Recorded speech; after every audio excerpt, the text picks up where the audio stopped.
Hello, pumpkin time. This time of the year, all the internet is full of pumpkins. Everybody is making pumpkin themed things, and I am not an exception. So I will make this pumpkin season, I will make two different kinds of pumpkin soap. One will be with the juice extracted by blending the pumpkin, as you will see.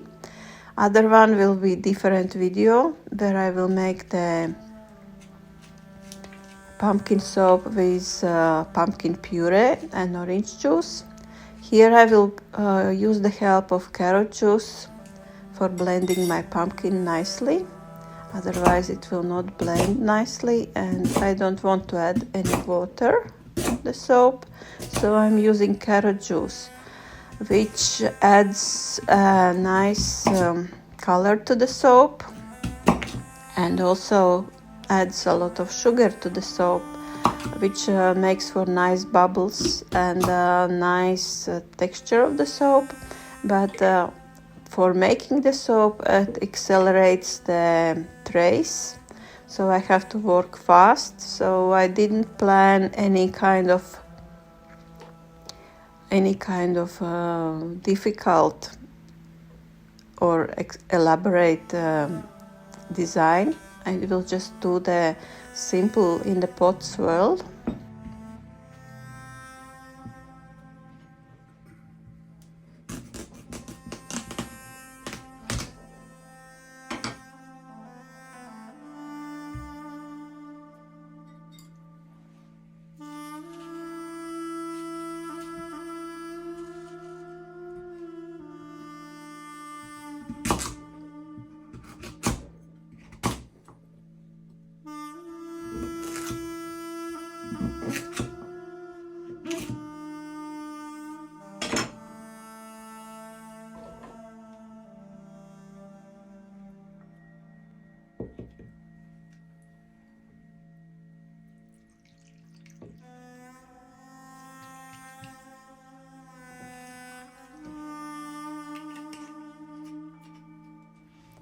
And here is my nice pumpkin puree, which I will turn into the juice by this mesh bag.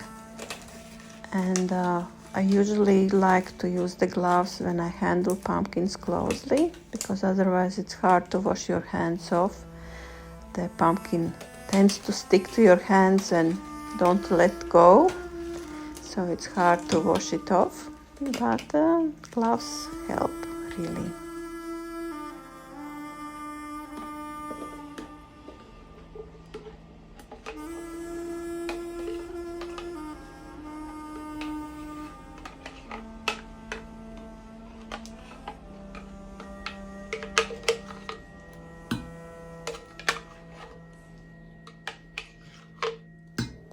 Everything that will be left from the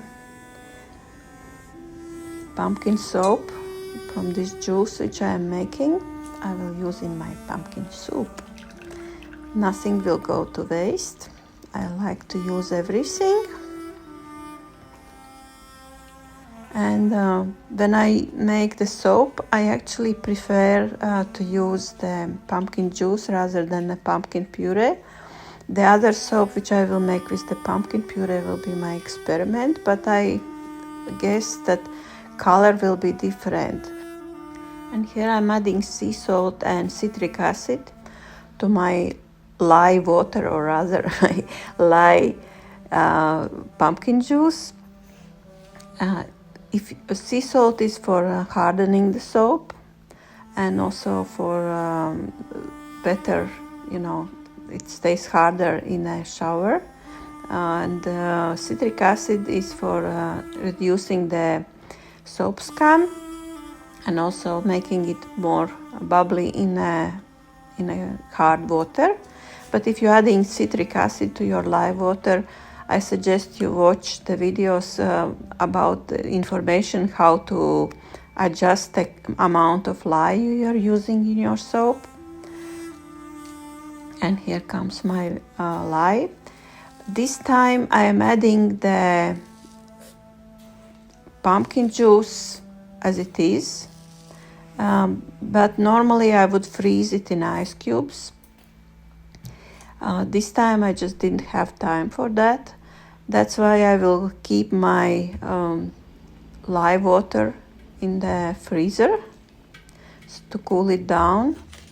I have a special fridge which I use for just my soap making, but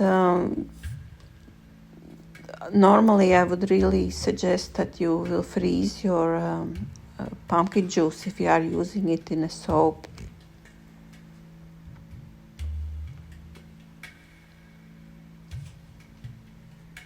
So in the freezer it goes, and here are my oils.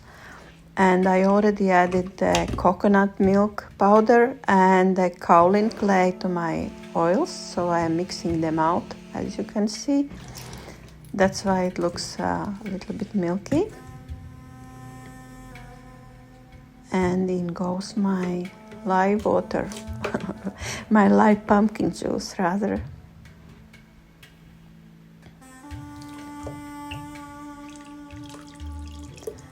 I am pouring it through the sieve, so if there's some fibers still left from the pumpkin, so I would get them out. But it was, as you saw, there was not much of anything left there. So I'm just blending enough to emulsify it, because it will move quite fast because of the sugars in the carrot juice and in the pumpkin juice. So I have to be very quick about my movements,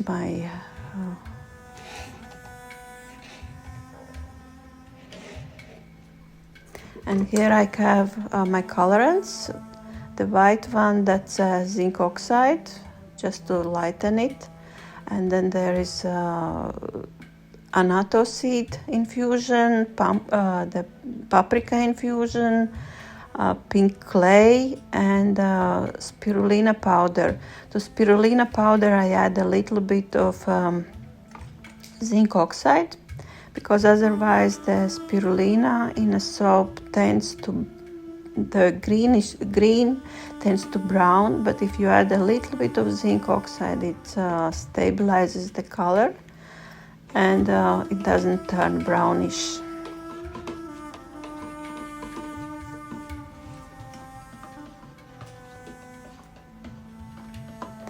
Colors right now don't look as beautiful as they will be, because the color morphing is happening right now. Everything is looking kind of different, kind of brown or reddish brown, but it will be really nice colors at the end when the soap will saponify and lighten up. So now I have to go fast. First I have to add fragrance also to the soap, but I will blend the batters before I add the fragrance. For the fragrance I use the essential oils, and I make quite a earthy, little bit bitter fragrance. I like it like autumnal, like an autumnal leaves, rather than sweet pie fragrance, which you can sometimes find in a pumpkin things. I really like this autumnal, earthy, bitterish fragrance more. It's a blend of many different essential oils. I had some blends already made, which I have left over, so I just, made a very special fragrance, which I will not be able to duplicate the next time, but that's okay. And you can see that it's already thickening, especially the light one, which has zinc oxide. You can see it's already accelerating, so I have to work very fast.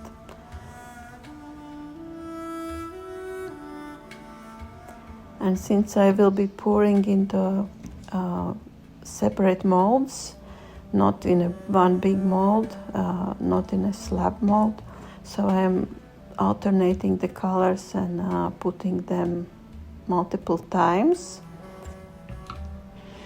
So otherwise I will just have one color in one mold and the other color in other mold.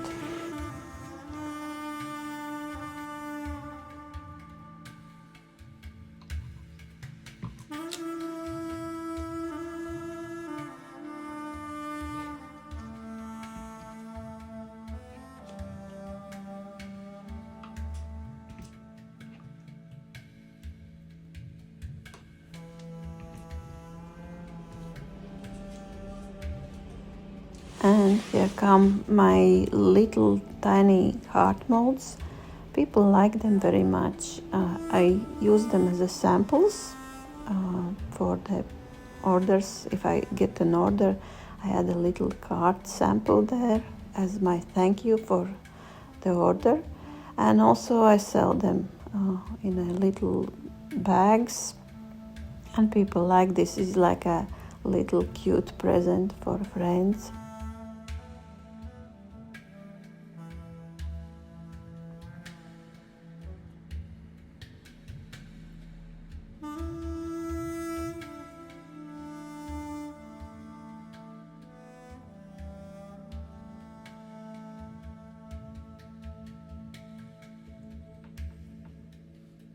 Batter is thickening and it's kind of a little bit hard to pour in the small molds, so I'm making quite a mess. That's my specialty, making mess in soap making. Yay, soap mess.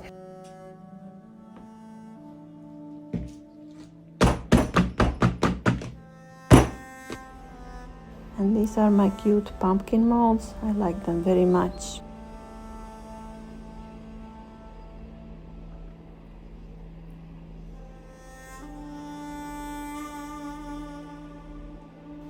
As you can see, the batter is already very thick. It has accelerated very fast, so I'm having a hard time putting it into the molds, and later maybe you will see that there are little air bubbles in a soap because of that.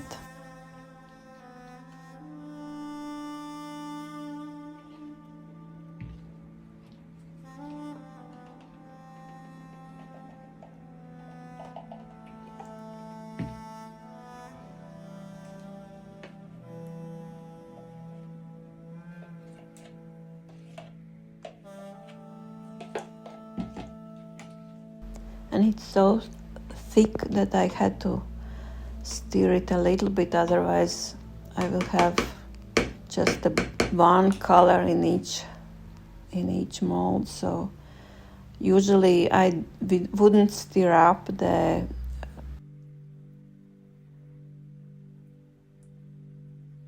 otherwise you can make it muddy if you stir up too much, but in this case I had to because it was too blobby already, too hard.